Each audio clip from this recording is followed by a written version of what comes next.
अस्सलाम वालेकुम। तो हमने जो है वो बी सेल देख लिए थे। इसके अलावा हमने देखा पॉजिटिव और नेगेटिव सिलेक्शन जो थाइमिक सिलेक्शन है वो कैसे होती है। हमने देखा कि जो टी सेल्स हैं वो उनका स्ट्रक्चर जो उसके रिसेप्टर्स होते हैं क्या होता है। प्रोजेनिटर सेल से ये बनते हैं, थाइमस में ये मैच्योर होते हैं, ठीक है। देन हमने देखा कि जो इनकी सिलेक्शन कैसे होती है जिसको हम positive and negative thymic selection बोलते हैं। आज हम देखेंगे कि टी सेल मीडिएटेड इम्यूनिटी क्या है। ठीक है, टी सेल मीडिएटेड इम्यूनिटी यानी टी सेल किस तरह से एक्टिवेट होते हैं, देन वो किस तरह से एक्ट करते हैं और जो हैं वो कौन कौन से T cells, types of T cells, ये सब हम देखेंगे। तो सबसे पहले हम देखते हैं कि टी सेल जो मीडिएटेड इम्यूनिटी है इसके कंपोनेंट्स क्या जो हैं वो इसमें कौन कौन से कंपोनेंट्स आते हैं। ठीक है, सबसे पहला कंपोनेंट तो हमारे पास आता है कि सबसे पहले एंटीजन प्रेजेंटिंग सेल्स जो हैं वो होते हैं हमारे पास। टी सेल तभी एक्ट करता है जब इनको एंटीजन को जो है वो प्रेजेंट किया जाएगा। ठीक है, अब एंटीजन प्रेजेंटिंग सेल्स में कौन कौन से सेल्स आ जाते हैं। हमने देखा था कि मैक्रोफेजेस आ जाते हैं एंटीजन प्रेजेंटिंग सेल्स में और डेंड्रिटिक सेल्स जो हैं वो आ जाते हैं। देन दूसरा कंपोनेंट इसका क्या है, CD4 पॉजिटिव टी सेल्स होते हैं। CD4 पॉजिटिव टी सेल्स क्या होते हैं, इनको हम हेल्पर टी सेल्स भी बोलते हैं। अब इनका क्या काम होता है कि इनको जो है इन्होंने एंटीजन को रिकॉग्नाइज करना होता है। रिकॉग्नाइज करते हैं ये एंटीजन को अब रिकॉग्नाइज कैसे करेंगे, ये एंटीगन इनके पास होता है टी सेल रिसेप्टर होता है। हमने देखा था जिसके पास अल्फा चेन और बीटा चेन भी थी, उसकी ये मदद से जो है वो एंटीजन को रिकॉग्नाइज करेंगे। देन रिकॉग्नाइज करने के बाद क्या करेंगे, या तो सप्रेस कर देंगे इम्यून रिस्पॉन्स को, ठीक है, या फिर इन्हांस कर देंगे इम्यून रिस्पॉन्स को।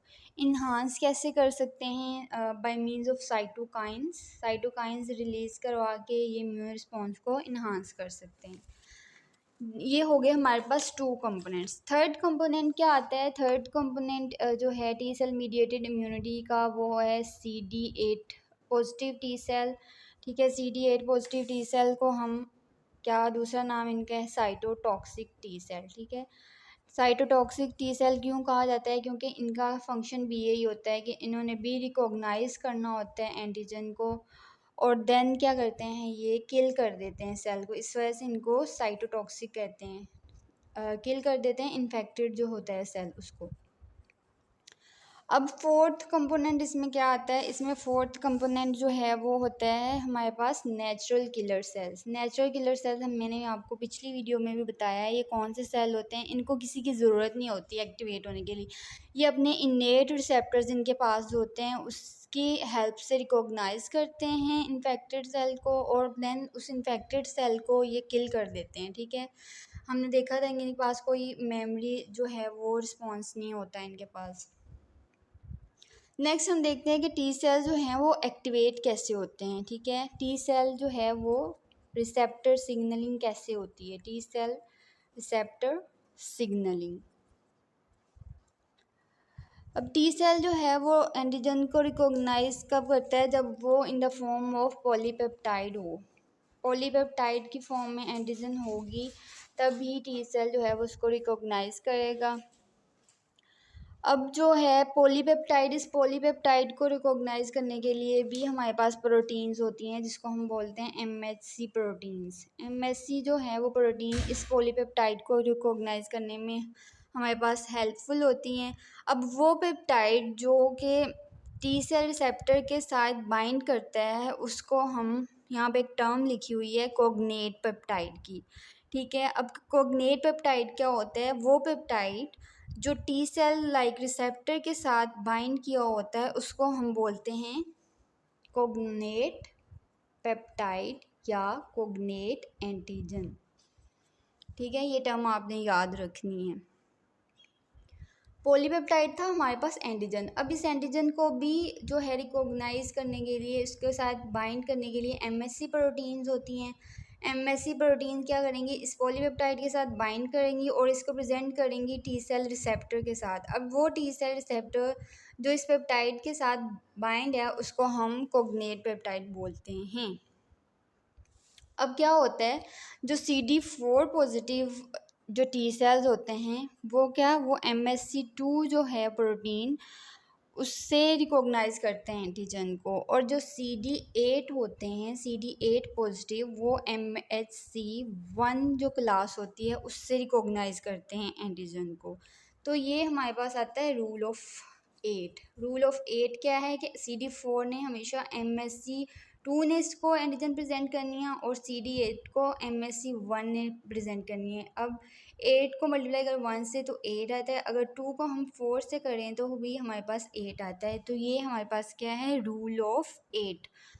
ठीक है, यहाँ पे हमारे पास एक और टर्म उन्होंने यूज़ की है MHC रिस्ट्रिक्शन की। MHC रिस्ट्रिक्शन क्या है, MHC रिस्ट्रिक्शन, MHC रिस्ट्रिक्शन क्या है कि हमारे पास हमेशा जो है वो CD4 है उसने MSC क्लास 2 ने उसको एंटीजन प्रेजेंट करनी है, और CD8 को हमेशा MSC क्लास 1 ने प्रेजेंट करनी है। अब ये MSC रिस्ट्रिक्शन आई कहाँ से है, जो हमने पॉजिटिव थाइमिक सिलेक्शन जो है वो पढ़ी थी, उस दौरान हमने कहा था कि जो टी सेल जो है वो MSC क्लास 2 के साथ बाइंड कर जाएगा, वो वहाँ पे MSC जो है CD8 को फिर डिलीट करवा देती है। ठीक है, CD4 अगर 2 के साथ बाइंड कर जाएगा तो उसका नाम हमने CD4 रख दिया था, जो 1 के साथ टी सेल बाइंड कर गया था उसका नाम हमने 8 रख दिया था, CD8।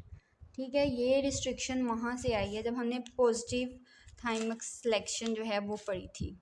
ओके, अब हमारे पास क्या है कि जो है अब टी सेल एक्टिवेट कैसे होंगे हमारे पास। अगर मैं कहूँ ये टी सेल है, ये इसके साथ है टी सेल लाइक रिसेप्टर, इसने क्या करना है, एंटीजन के साथ बाइंड करना है। ठीक है, अब एंटीजन को प्रेजेंट कौन करेगा, MSC प्रोटीन जो है वो प्रेजेंट करेगी इसको।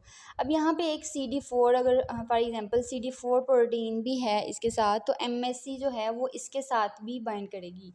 दो जगह स्ट्रॉन्ग बाइंडिंग जो है वो हमारे पास होती है, एक जो टी सेल रिसेप्टर है उसके साथ एंटीजन बाइंड की, उसको प्रेजेंट किया MSC ने। ठीक है, MSC जो है वो प्रोटीन है, यहाँ पे अगर CD4 है तो वो इसके साथ भी बाइंड करेगी। इसके अलावा यहाँ पे इनसाइड जो है वो हमारे पास एक प्रोटीन CD3 भी होती है। CD3 का फंक्शन हम नेक्स्ट देखते हैं कि क्या होता है। अब हमारे पास दो प्रोसेस होते हैं, इसको जो है वो टी सेल की एक्टिवेशन के लिए दो प्रोसेस होते हैं। सबसे पहले हमारे पास क्या होता है, प्राइमिंग। प्राइमिंग क्या है कि initial activation of naive T cell.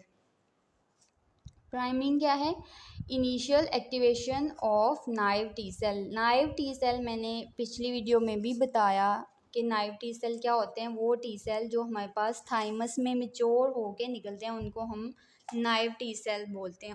उनके साथ प्रोटीन्स भी अटैच होती हैं, CD4 पॉजिटिव होते हैं या CD8 पॉजिटिव होते हैं, उनको हम नाइव टी सेल भी बोलते हैं। ठीक है, अब हमारे पास क्या होगा, प्राइमिंग में क्या होगा, initial activation of naive T cell होगी। क्या होगा, जो हमारे पास डेंड्रिटिक सेल है, हमने कहा था डेंड्रिटिक सेल जो है उसने क्या एंटीजन को लेके जाना है, उसने लिम्फॉइड ऑर्गन के पास। लिम्फॉइड ऑर्गन में हमारे पास जो टी सेल जोन, जिसको हम टी सेल जोन भी बोलते हैं, नाइव टी सेल इसमें प्रेजेंट होते हैं, और वो क्या करते हैं, वो एंटीजन को रिकॉग्नाइज कर लेते हैं और उनकी जो है वो initial activation of T cell हो जाती है। अब initial activation of T cell होगी तो अब ये नहीं होगा कि टी सेल अपना काम शुरू कर देगा, उसके लिए उसको ज़रूरत होती है 2 सिग्नल्स की। ठीक है, सिग्नल नंबर 1 और देन सिग्नल नंबर 2, देन वो अपना जो है वो कंप्लीट फंक्शन करता है। यहाँ पे इसकी इनिशियल एक्टिवेशन होगी। अब सिग्नल 1 क्या होता है, सिग्नल 1 में ये होता है कि टी सेल जो है वो रिसेप्टर जो है वो बाइंड करेगा कोग्नेट एंटीजन के साथ। ठीक है, कोग्नेट एंटीजन अब मैं नहीं बताऊंगी, मैंने बता दिया क्या होती है। ठीक है, कोग्नेट एंटीजन के साथ जब बाइंड करेगा तो हमारे पास क्या होता है, CD3, ये जो मैंने कहा था यहाँ पे एक प्रोटीन पड़ी हुई है, वो जो है वो ये वाली प्रोटीन जो है ये एक्टिवेट हो जाती है। CD3 प्रोटीन जो है वो एक्टिवेट हो जाएगी और हमारे पास क्या होगा, CD3 प्रोटीन जब एक्टिवेट हो जाएगी तो हमारे पास एक पाथवे जो है वो एक्टिवेट हो जाता है। उस पाथवे से हमारे पास क्या बनता है, इनोसिटोल ट्राईफास्फेट बनता है।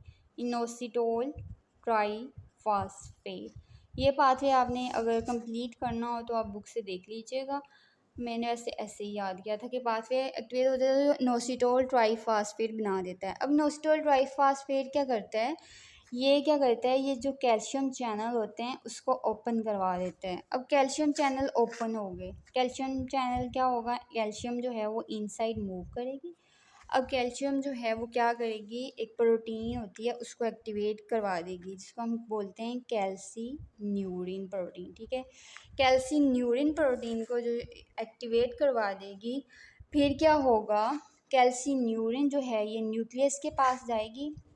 न्यूक्लियस के पास क्यों जाएगी, ये न्यूक्लियस के पास इसलिए जाएगी कि वहाँ पे जाके इसने करवा देनी है activation of genes. Activation of genes करवा देगी। अब ये कौन सी जीन्स हैं, इंटरल्यूकन 2 के लिए। ठीक है, इंटरल्यूकन 2 के लिए। तो हमारे पास क्या होगा, इंटरल्यूकन 2 जो है वो एक्टिवेट हो जाएगा। दोबारा देख लेते हैं इस पाथवे को।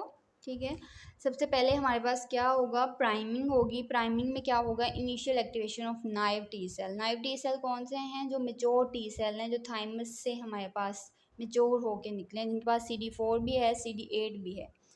वो क्या होगा, उनको वो डेंड्रिटिक सेल लिम्फाइड ऑर्गन के पास जाएंगे, वहाँ पे जो है वो ये नाइव टी सेल प्रेजेंट हैं, ये एक्टिवेट हो जाएंगे। अब ये एक्टिवेट हो गए तो इसका मतलब ये नहीं है कि टी सेल अपना जो है वो फंक्शन जो है वो उसने एंटीजन को देख लिया तो वो परफॉर्म करना शुरू कर देगा। उसके लिए उसको सिग्नल 1 और सिग्नल 2 की ज़रूरत होती है ताकि वो अच्छी तरह से एंटीजन को रिकॉग्नाइज कर ले और देन अपना फंक्शन जो है वो परफॉर्म करे।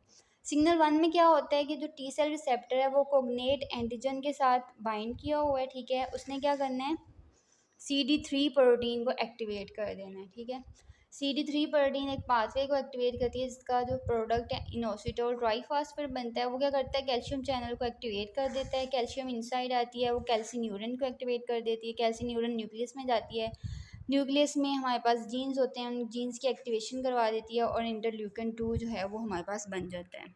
इंटरल्यूकन 2 एक्टिवेट हो जाता है।